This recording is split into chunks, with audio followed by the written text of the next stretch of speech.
Jawad. I'm Director of the Center for Indo-Lanka Initiatives at the Pathfinder Foundation. By way of a brief introduction to this series of interviews or webinar-based interviews, it began in 2021 and went through the COVID years into 2022, 23, and here we are on the second in the series for this year.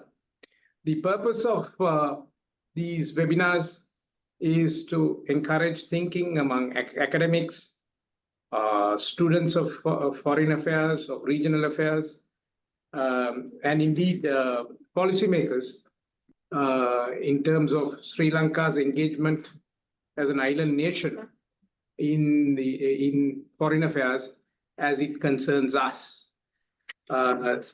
We do so obviously at a track 2 level, and this is something that is relatively new in terms of being in an advisory role in terms of foreign affairs, because all along for long years, foreign affairs has been the exclusive preserve of the state.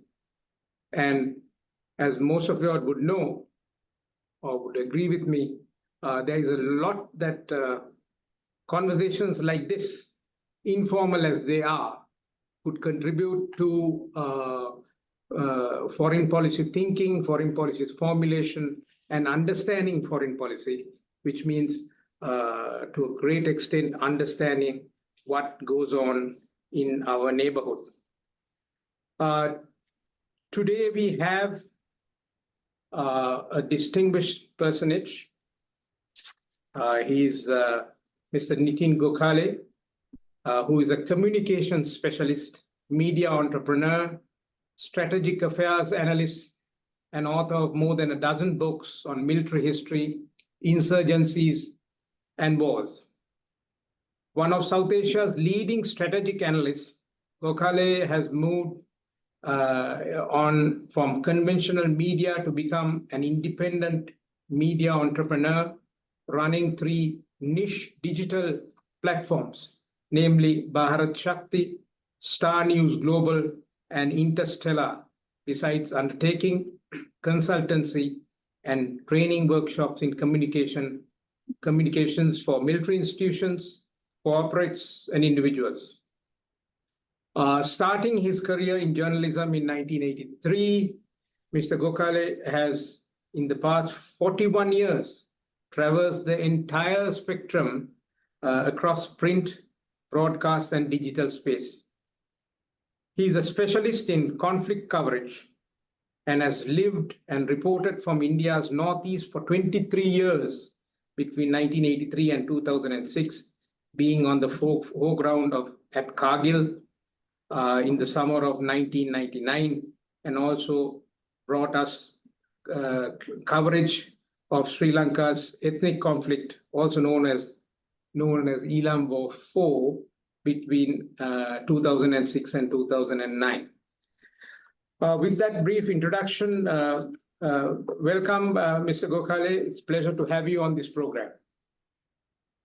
Thank you very much for having me, Ambassador Jawad. In fact, it's a privilege that you have reached out to me to speak about various issues on strategic affairs. Sri Lanka is like my second home, so it's always a pleasure to come and speak to friends in Sri Lanka. And I'm sure you have many people joining this webcast or webinar. And of course, Pathfinders is no stranger to me. We've worked in the past together, but always a pleasure to come and join these discussions. Thank you very much. Pleasure to have you, Mr. Gokhale. Today's topic is India as a regional power, opportunities and implications for South Asia. As you know, India is on an upward trajectory in almost every sense of the strategic definition, be it economic, military, and so on. And today's conversation takes place in that backdrop. Indo-Lanka relations. Almost everybody is interested to know where we are. So many angles to this very important equation. Our history, of course, goes back into the mists of time. It has gone through several vicissitudes, both good times, bad times, not so good times, and not too bad times as well. But since 2014, there seems to be a remarkable commitment on both sides in terms of trying to improve our bilateral relations across the Pork Strait, as it were. Numerous visits have been exchanged in the last few years. Most notably, President Wickremesinghe was in Delhi this year. Foreign Minister Jaishankar of India has been visiting Colombo several times. Just a few days back, he met President Wickremesinghe on the sidelines of the Indian Ocean Conference in Perth, Australia. This is besides numerous other visits. For example, the Indian Finance Minister visited us, and so on and so forth. So on that side, we have a good engagement, as you could see. This time, in recent days, India has gone out on in hosting a delegation led by the leader of the Janata Vimukti Piramana for a series of high-level engagements in India. On the economic side, we have the much spoken about approximately $4 billion of economic assistance that India very generously extended at a very, very trying time for Sri Lanka. Then there has also been a lot of activity taking place in the connectivity front, in its all of its connotations. Tourism, the tourist inflows from India is at a record high and continuing to grow.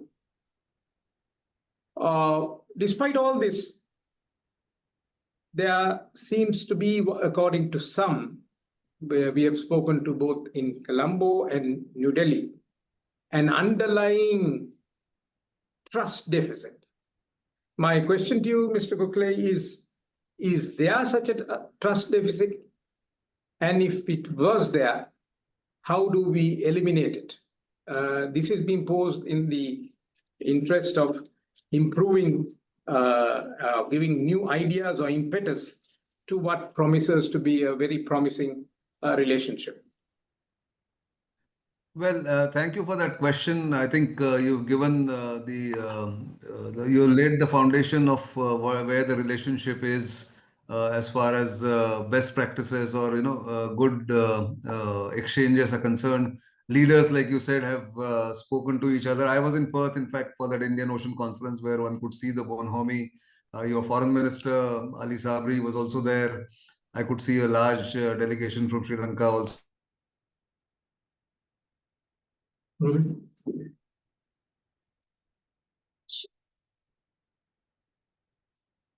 So,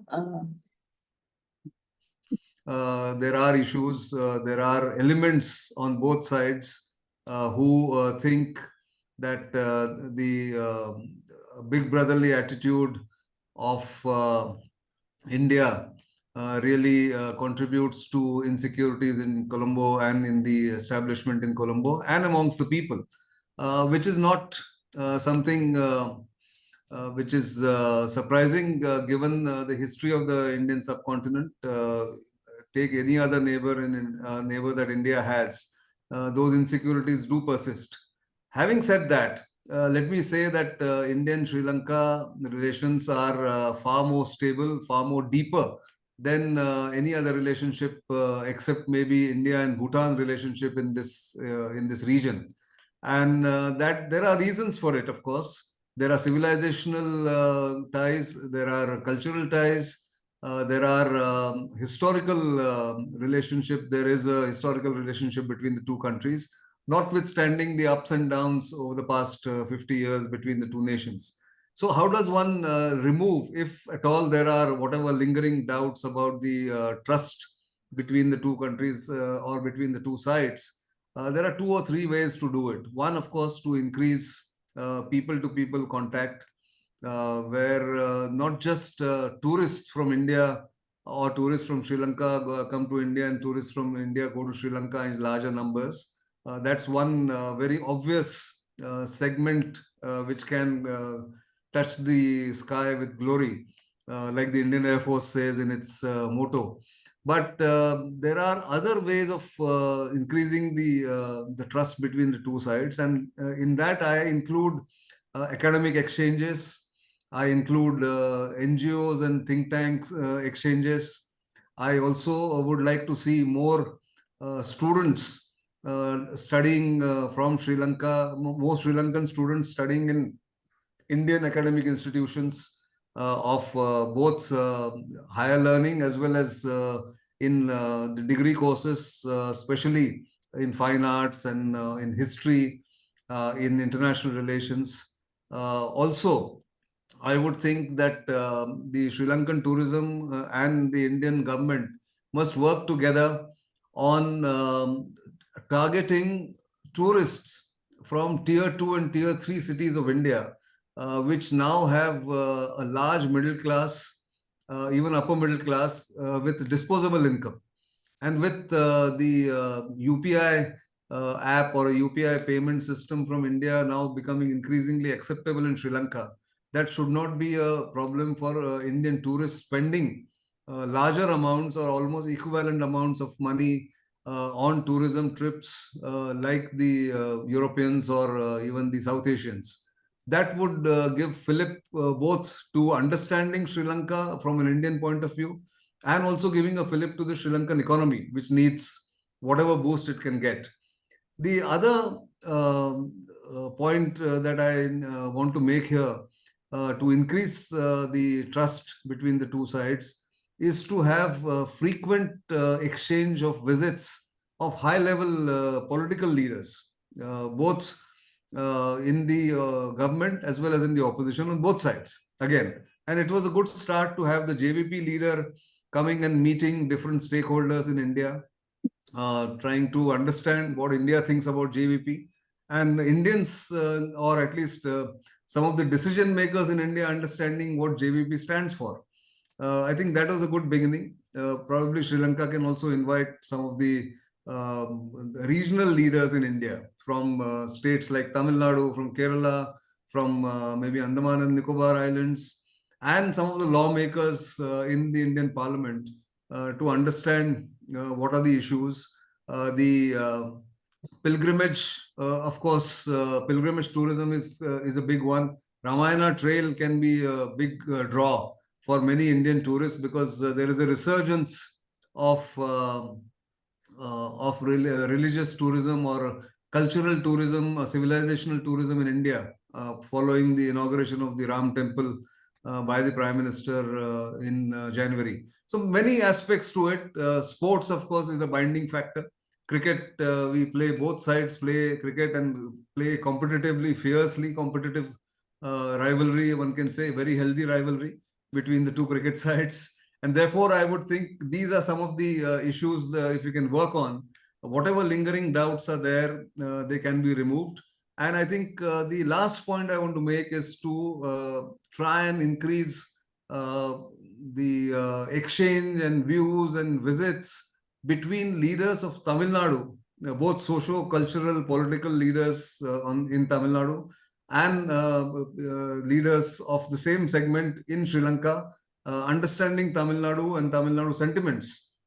Because again, it's a fraught history, as we are all aware, between Tamil Nadu and Sri Lanka. So therefore, many of these issues can work towards better.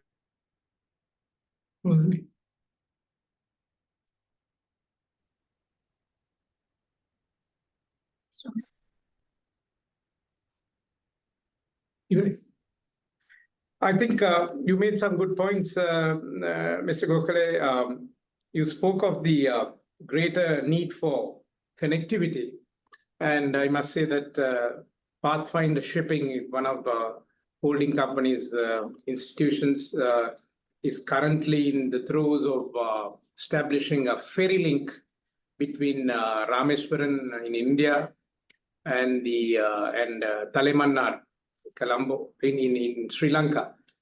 And there is another link which links up India to northern Sri Lanka as well. All these is very good and very important for the simple reason that the lack of communication, lack of meeting each other plays a big role in promoting misunderstanding. A Pathfinder delegation was recently there in Chennai, and the warmth and the friendship that we developed, not only of the people we met, but even the ordinary person in the street when they knew that we were from Sri Lanka. It was a voyage of discovery for the Pathfinder delegation. So you're right, there needs to be a constant exchange.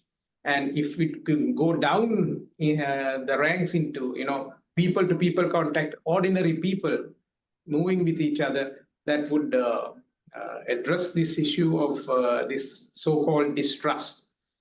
But at the same time, I think there needs to be a management of our relations, from both sides to avoid any perception of mistrust coming in.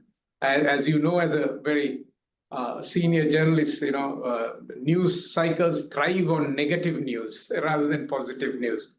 So thank you for your input on that. Now, going a little bit deeper into our relationship, we should discuss our problems, because one of the intentions of this program is to leave food for thought for our policymakers on both sides. I refer in particular to the fisheries dispute, which has been going on for some time. And one of the issues that affects bilateral relations between Colombo and New Delhi on one hand, and Colombo and Tamil Nadu in particular in India. There has been some tangible progress that has been noted. As you know, Sri Lanka has put in place a system where detained fishermen who have transgressed Sri Lankan territorial waters have been detained, brought before the judicial process, and through an express way of sending them back, the process is gone through and they are sent back, of course, detaining the boats or the bottom trawlers. Bottom trawling, as you know, is not very good. It's in fact very, very bad for the environment. Literally sweeps the ground clean of all living things. And also it significantly impacts the livelihood of the Sri Lankan fishermen, especially the Tamil community, fishermen of the Tamil community fishing in the northern waters who use small boats. So that was in terms of Sri Lanka's own case. On the other hand, after a long time, we had something very, very positive coming out from New Delhi. As you know, Prime Minister Modi came up with a plan in 2017 to reduce the number of trawlers in that particular area from 4,000 to around 2,000 over a 3-year period. And because we are all speaking in terms of livelihood, whether it's the Indian fishermen or the Sri Lankan fishermen, to have them refitted for deep sea fishing. Yet this problem persists. And I think we have now given the context, the warmth that is currently generated in terms of our bilateral relations, that we come up with a more tangible solution to this issue. What is your take on this? Well, yeah, it is a very tricky issue and a very old, complicated issue, I would say, in terms of trying to find a solution. So like you rightly said, there have been some renewed attempts over the past 5 or 6 years in which the Indian side, and let me be very frank about this, most of the problems are created or are persist because of the larger number of Indian fishermen going into those areas, common areas of fishing, and doing bottom trawling. I mean, I think bottom trawling is the key factor here. If it was normal traditional fishing, it wouldn't be such a problem. So that said, I must say that the government, both at the center in Delhi and in Tamil Nadu, have been trying, grappling with this problem, because after all, livelihoods are involved on both sides, more so on the Indian side in Tamil Nadu. And it's a very sensitive political issue, local sensitive political issue, as you are aware. So the solution is not easy to find, but there are some baby steps that have been taken after due deliberations. And in fact, talks are ongoing, according to my information. And one of the proposals which had been put forward by India, I think, I do not know whether that term is active consideration or under consideration. But the fact is that India had said, we would propose a joint management system for the fishing area in around the IMBL, the International Maritime Boundary line between India and Sri Lanka in Pork Strait, where on every day of the week, a certain number of fishermen from both sides, with almost equivalent numbers from both sides, in fact, can come and fish in that common area. Not, of course, through the bottom trawling mechanism, but through a better mechanism which does not destroy the environment, so that both sides benefit from it, is one of the proposals which has been put forward. Where, how far it has gone and is it acceptable to both sides, at least to the Sri Lankan side, we do not know yet in India. But that's one of the proposals. The second thing India is doing on its own, as far as I know, in Tamil Nadu and in collaboration with the central government in Delhi, is to incentivize the fishermen who indulge in bottom trawling by giving them alternative livelihoods, or giving them deep sea fishing mechanism or boats which they can go to a distance and not concentrate themselves in the Pork Strait, by giving them incentives that if they go away from there, they will get a certain amount of financial incentive or otherwise, is one of the proposals which is has been discussed between the state government and the central government. It may have some takers, because after all, if people see value in higher income, enhanced income, by going deep sea fishing and not getting indulging in the kind of risky fishing that they do in Pork Strait, where there is a danger of being arrested and detained for a while at least, then that may change the nature of that problem that we are facing right now. But having said that, I must say that this problem is not easy to solve for various reasons. One, of course, is that there is a political sensitivity, because the state government in Tamil Nadu is different from this different political dispensation from the central government in Delhi. The second is that the fishermen or the fishing boats are owned by very influential local politicians in Tamil Nadu, and therefore they are not very quick to accept any change or any status quo to be disturbed, because that affects their political fortunes, that affects their financial fortunes. So that problem again persists. So I suppose Sri Lanka will have to take into consideration all these issues and be a little more patient. I would think it's a work in progress.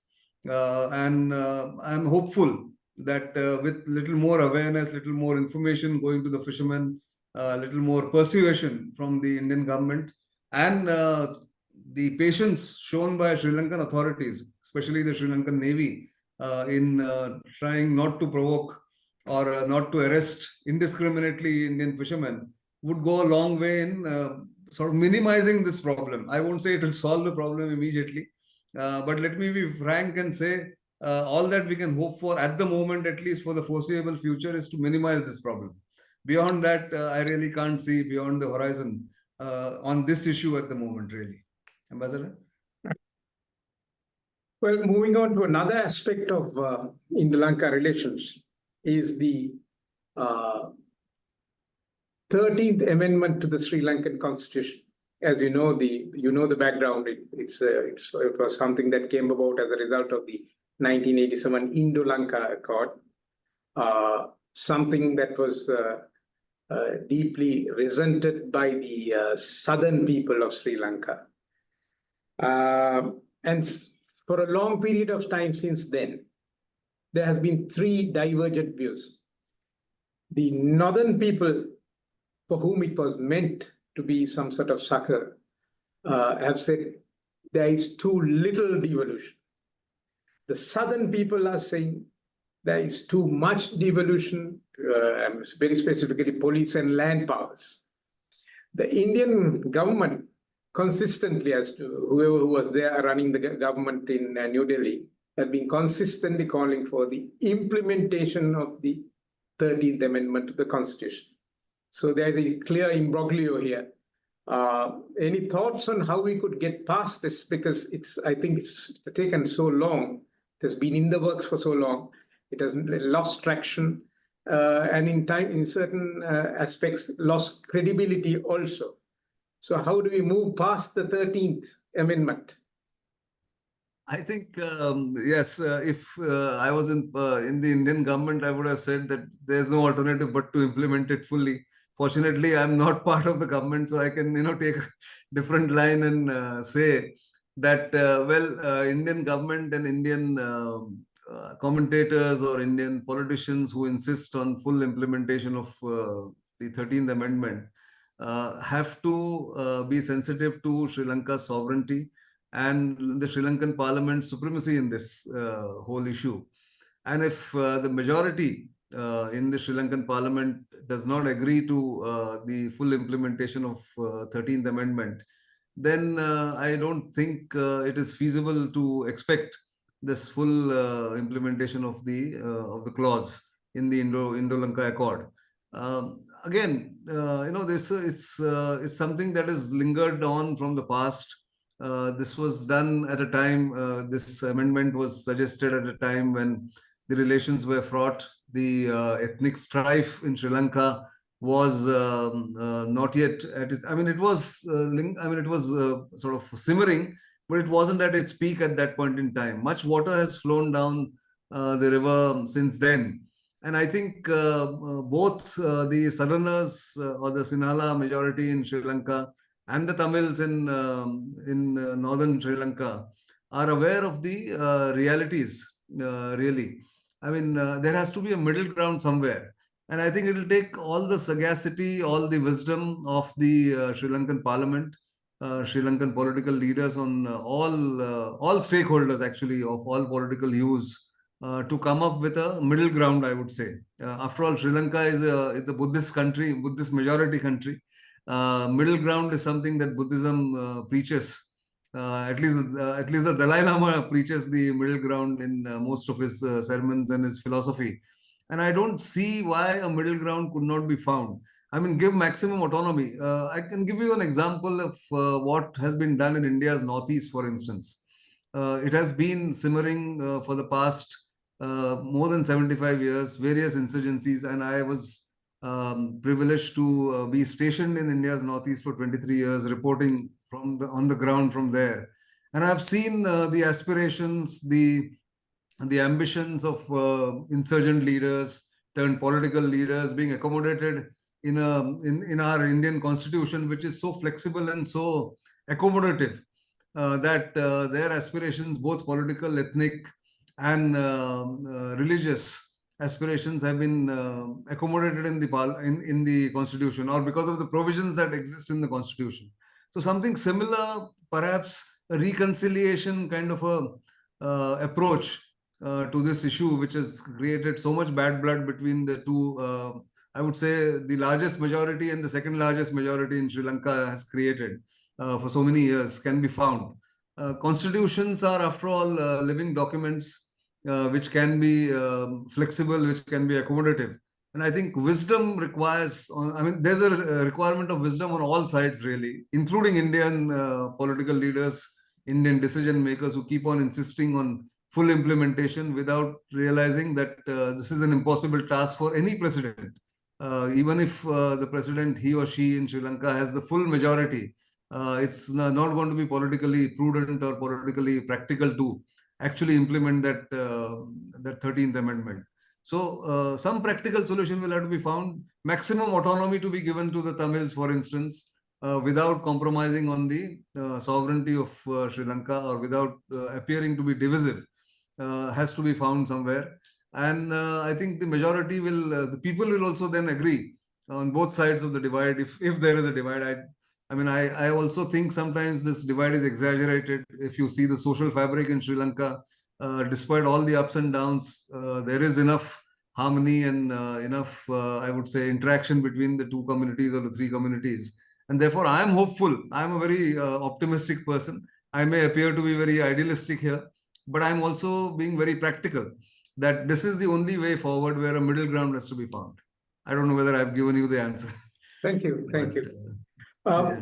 Before we go on to the regional aspect, South Asia and so on, you used a very interesting and very, I suppose, a phrase that is quite popular in India's neighborhood. India is perceived as a big brother. And that, I suppose, is one of the impediments for improvement of relations, despite the, as for example, you take Indo-Lanka relations, the recent, oversupply, I would say, of goodwill. This has been one of the questions. This is a big brother attitude being bandied around, and as I can see from our own conversations with regional countries, this is there.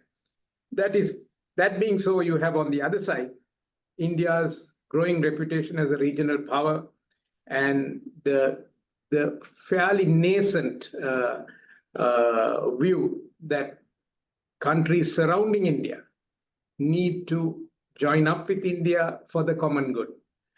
My question to you, Mr. Gokhale,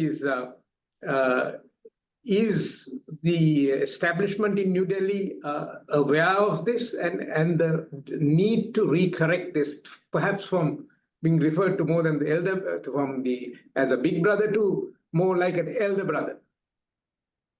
Yes, indeed. In fact, if you see the last 10 years of this Modi government, which is now about to complete 10 years in a couple of months, their stated, declared policy is neighborhood first.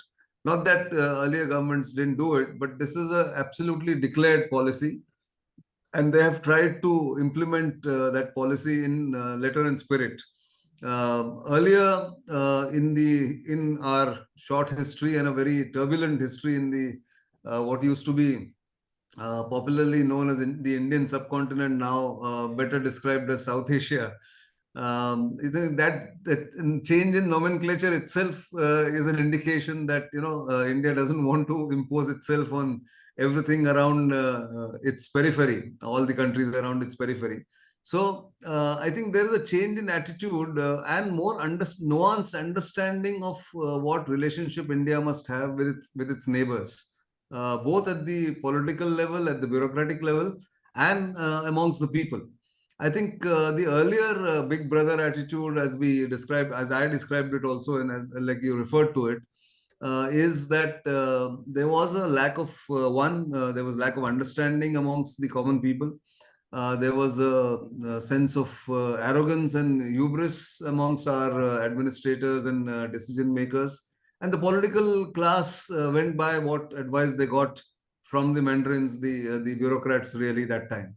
But now there is much deeper understanding of the issues and of the sensitivities of India's neighbors, big or small. So Bhutan, for instance, is a very small neighbor, but the kind of sensitivity that the government of India shows to Bhutan, or what India has gone out of its way without seeking anything in return immediately from Sri Lanka, or the way India has helped Maldives despite all the aggression and the hostility which is being shown by Maldives. India has in the past and will continue to do so, I'm sure, in the future. Been only a friend to Maldives in that sense. So my sense here is that India's understanding and its understanding of the sensitivities of the neighbors, their needs, and their aspirations have been better understood in New Delhi now in the past 10 to 15 years than they ever were. That's something that I'm very confidently I'm stating this here to you and to your audience. That there is the past misconceptions, sense of superiority which may have been there in the Indian mind is no longer true, because there is enough exchange of people, talent, I would say even capital in many places. I know of Sri Lankan investments in some parts of India. India, of course, Indian businessmen are trying to invest in Sri Lanka, for instance. And something similar is happening in Bhutan, in Bangladesh, in Nepal, all that there. Of course, there will always be a section of the population and leadership in all segments of life, be it in social milieu or in the political arena, where people will try and create the rift between the countries. And even extra regional powers will try and create this rift, which I think both sides have to be cognizant of, India and the neighbors. And let me make one final point in this on this question, is that the world today is so interconnected that no big or small power, be it the United States in North America, be it Australia in the Pacific Islands, be India in South Asia, or Russia in the Central Asian republics, can hope to have a full monopoly or a hegemony in their backyards, if you want to call it that. Because everywhere there is a pushback against big countries, because smaller countries are being provided with alternatives. For instance, in the context of India's neighborhood, there is an alternative which the Americans are now trying to provide, and of course the Chinese have provided over the years in the past 3 or 4 decades. So therefore, there is both a realization that you are no longer the sole superpower in this region in India. I mean, there are other competing rivalries and competing players, and more sensitivity is what something that one must understand, because of better knowledge, better information, better exchanges. And therefore, I see the current Indian policy being very sympathetic and very full of empathy, I would say. More than sympathetic, it's full of empathy and understanding about its neighbors, big or small. Right. Thank you. Shifting focus now. Yes. Away from Indo-Lanka relations, we go to Indo-China relations and its implications for Sri Lanka. In recent decades, China has increasingly proved to be the elephant in the room. And this has caused a problem for tiny Sri Lanka, because how it manages its relations with China has determined how it manages its relations with India. From a development point of view, Sri Lanka needs both India and China for its development requirements, both in the short, medium, and long terms. But this elephant in the room is causing obvious problems. A very good, well-touted example is the concerns coming out of New Delhi whenever a Chinese, quote-unquote, research vessels calls over in Sri Lanka.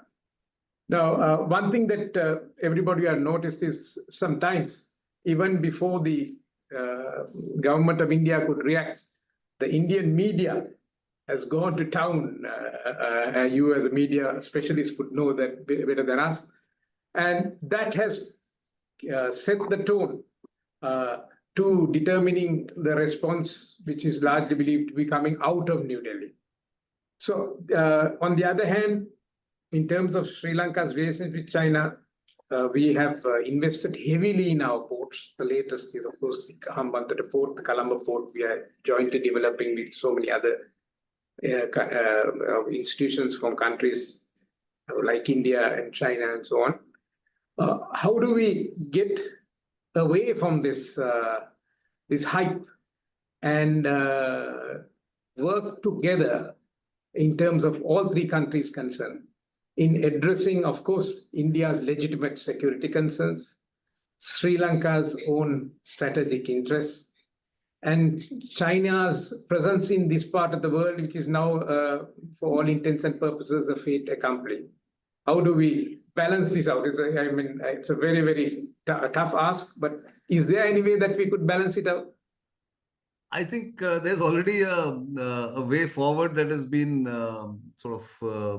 put on the table by Sri Lanka's recent approach to the research vessels, the way the permissions for research vessels will be given or has been decided by the government of Sri Lanka, where I think the government of India has been kept in the loop, and there is always much more discussion and much more communication between India and Sri Lanka over the Chinese ship issue.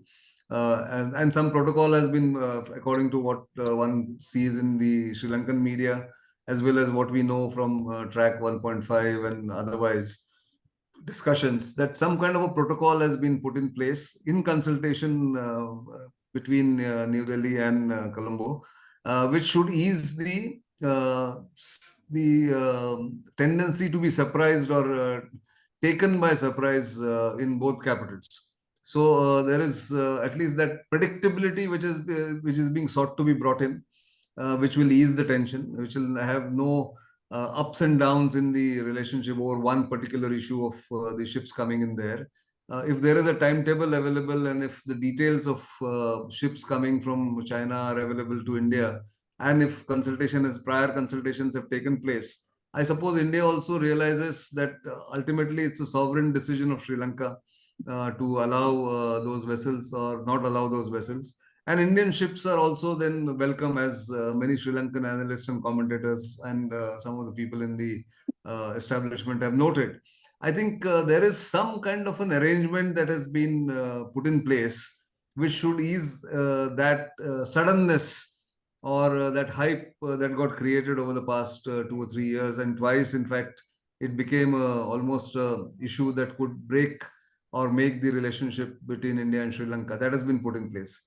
That said, and that being one good step forward, many statements from Sri Lankan political leadership, those in power and those who are not in power right now, that India's security concerns are at the foremost or at the top of the mind of every Sri Lankan decision, and always taken into consideration, factored in, should also give assurance to Indian decision makers in this. So I think the trick here is to have constant communication, open and frank discussion on these tricky issues, and make sure that both sides then understand each other's concerns, each other's requirements, and some red lines that can be agreed upon, which should not be breached. I think that is the way forward in a 3-step formula, if one can discuss or one can propose, is this, that more communication, more transparency, and more protocols, laid down procedures in place, which will not take anyone by surprise, make it more predictable, these kind of visits by any ships from any country coming in there. That should then be handled maturely by both the capitals. I think that's the way forward, and I think that's where India is willing to come to an understanding where they know the inevitability of these visits or these requirements that Sri Lanka has. And of course, to use a new term, India is also aware that China is the new whale in the ocean rather than the elephant in the room.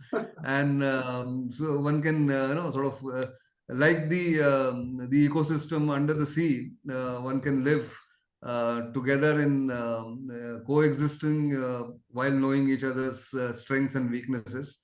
And geography, of course, dictates everything. And let's face it, no matter what China wants to do in the region, it is still a distant country. It's still geographically away from where India is. And that advantage India will never be able to, India's advantage will never go away. we should also be cognizant of that. And I think people in India have come to realize this, that in the strategic game, my last point here, in the strategic game, there are no permanent victories or defeats. So take the example of what used to happen in Sri Lanka, say some years ago, when China was supposed to be the most dominant player and dominant friend of Sri Lanka.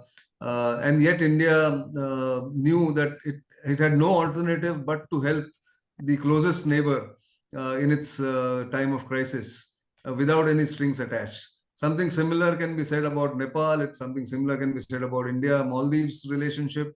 So I think that realization and that maturity has come in the capitals of the region vis-a-vis India, and the unspoken sometimes presence of China. I think we should leave it at that and hope for the more harmonious exchanges between the three countries, really. Indeed. As you rightly said, there is a moratorium in place in terms of the visits of these Chinese ships. And as you said again, Sri Lanka has been a long history for being a port of call for visits by ships, both military and civilian, over the years.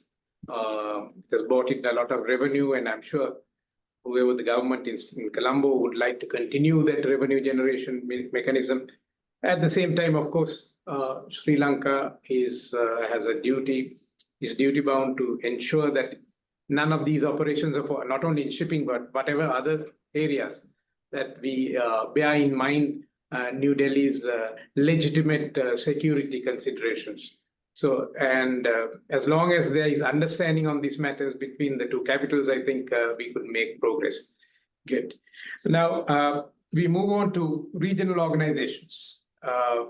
SAARC started off 35 years ago with much of promise. And at that time, I remember I was just pursuing my university studies.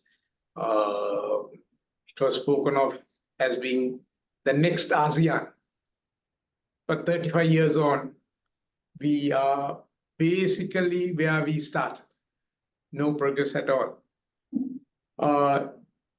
Is it due to the differences of opinion or the strained relations, if I were to be more direct, between India and Pakistan?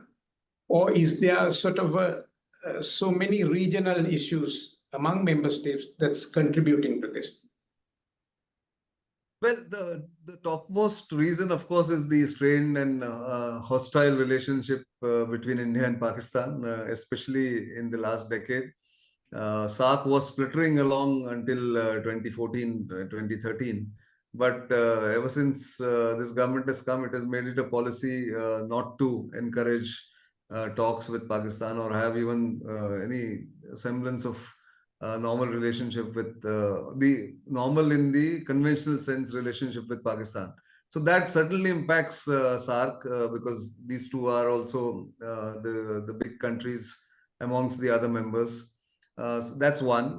Number two, to a lesser extent, yes, there are regional issues, intra-state issues between members of the SAARC, not just India, Pakistan, but other countries too. But largely it is the doing of the hostility between India and Pakistan. Certainly, there's no denying that fact. Where do we go from here? Well, I think many more multilaterals and plurilateral arrangements are being put in place. As someone described BIMSTEC, for instance, as being SAARC minus Pakistan. Rightly so, maybe. But yes, this region remains one of the most interconnected or integrated regions in the world, and we seem to be carrying on with our legacy and historical baggage between different countries.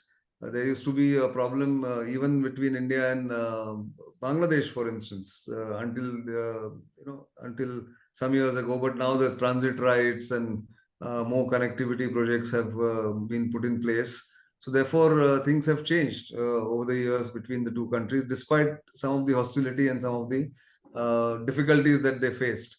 I don't see SAARC being revived immediately, to be very brutally honest. because of the history and the baggage and the hostility between India and Pakistan. But there are ways and means of doing something similar as SAARC had envisaged, more bilateral, I mean, more regional cooperation, more regional trade, more regional connectivity. And I think bilaterally, India is doing pretty well with all the other countries in the SAARC sort of regional grouping. Take individual bilateral relationship between India and any other country in the region. I think the relationship has gone far higher than it was, say, 10 to 15 years ago, both in terms of trade, connectivity, people to people contacts, ease of doing business, ease of travel. Everything has improved. So I think SAARC may not be revived, but SAARC spirit and the SAARC, I would say, principles are in play everywhere. And I think it will remain that way for some time because formally, revival of SAARC looks very distant to me. I think you anticipated my question on BIMSTEC when you, in the course of answering the last question. Right. As you said, it seems to be like BIMSTEC means South Asia minus Pakistan. A lot of considered moves, steps have been taken at BIMSTEC in various directions. Would you think that ultimately BIMSTEC would be the vehicle for development in South Asia? Oh yes, in fact, given the kind of connectivity projects or the connectivity that is available in the BIMSTEC region or the BIMSTEC players, especially the Bay of Bengal play, if you see. So India is trying to enhance its connectivity to its east by from looking east, it has now started acting east in many ways through Bangladesh and Myanmar and going right up to the Far East beyond Singapore and Vietnam. So India is on the verge of doing that. Its connectivity projects to Sri Lanka, as we have discussed right at the beginning, are beginning to pick up pace. Its connections with Nepal, in both in terms of let's say electricity projects, and they benefit the three countries in that region, Nepal, Bhutan, and India, and Bangladesh, four of them, in fact, BBI, and there's a project called BBI, and Bangladesh, Bhutan, India, and Nepal projects for transportation and road connectivity. There's a Asian multilateral highway or a trilateral highway that is being connected, if you're talking only about physical infrastructure. And then there is, of course, digital infrastructure, digital public goods that India is leading the efforts in. So I think there are many segments and many sectors in which BIMSTEC as a whole and countries bilaterally, ultimately it's like, a sum of all players making a team. Like if you take the cricket parlance, so if all these players come together, BIMSTEC as a team can get strengthened and also have similar connectivity projects and friendships with other regional groupings like ASEAN and ADDM. Plus, if you look at the security side, or if you look at even the Indo-Pacific, the Quad countries of which India is a member, which can benefit other BIMSTEC countries. So BIMSTEC remains a best bet as far as India, as far as the region is concerned, even if Pakistan is not a member of that at the moment. And I don't see, as I said, foresee Pakistan coming into this grouping in the foreseeable future. So therefore, BIMSTEC, to my mind, is the best bet at the moment as far as regional development is concerned. Well, we have come almost to the end of the hour. We have got about 6 minutes left. I would like to know if there are any questions for Mr. Gokhale from the audience, please.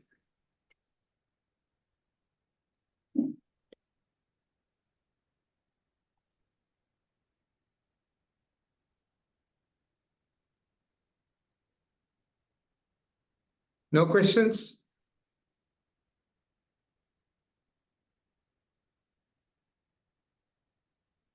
Any? Okay. Well, that being so, I think room for one more question. Indo-Pakistan relations. it is widely believed that if you look at the recent attempts made by both sides, there has been sincere attempts at various times, sometimes from Islamabad, sometimes from New Delhi.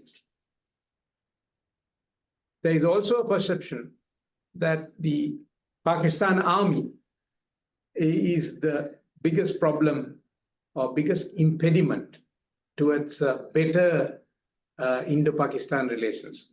What's your take on that, Mr. Gokhale? Well, it is, I'm again, like I said, I'm an optimist. If the Pakistan army is the biggest impediment, that impediment can be turned into an asset, because ultimately the Pakistan army runs that country, as we are seeing it at the moment, the kind of political instability and the political shenanigans that are going on in Pakistan, thanks to the army's maneuverings and manipulations there.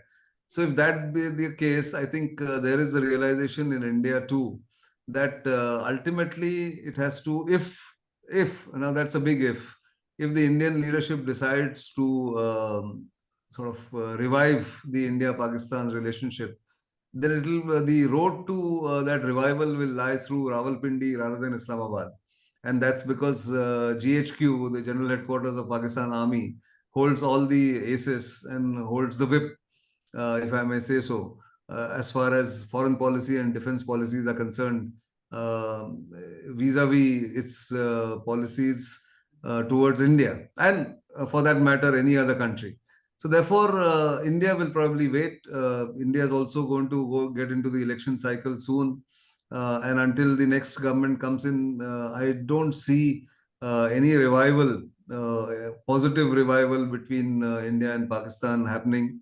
If at all it happens, then the Pakistan army will be a major player on the Pakistan side. And of course, the Indian government is a democratically elected, genuinely democratically elected government, will be the interlocutor as far as revival is concerned, if that revival has to happen. But again, there are several historical the baggage that both sides carry. And it's not easy to untie that Gordian knot, as you're aware. You've been a diplomat, witness to, I'm sure, these hostilities, both at the diplomatic level, and of course, India and Pakistan have fought 4 wars, as you're aware. So it's not easy. And I think that is the beauty of this region. You want to call it Indian subcontinent, you want to call it South Asia, that history plays such a large part in what we do in the present. The shadow of historical events and incidents shadows are much lengthier than they ought to be, both in minds as well as in reality. And therefore, we'll have to overcome those impediments and those shortcomings, if at all India and Pakistan have to go back to normalizing their ties, which again is a question for the future.